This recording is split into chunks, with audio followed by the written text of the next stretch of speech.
Need to turn spell check on or off while typing on your iPhone? Whether you're annoyed by the red underlines or want some help catching mistakes, adjusting the spell check is simple. Here's how to do it. Open Settings on your iPhone. Tap General. Scroll down. Tap Keyboard.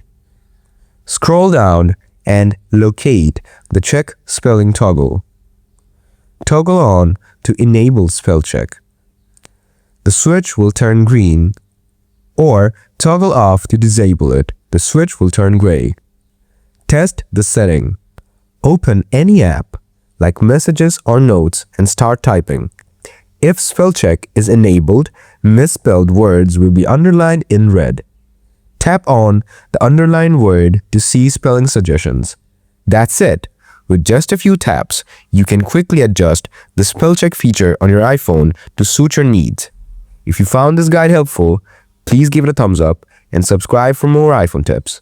Hit the notification bell to stay updated, and I'll catch you in the next video.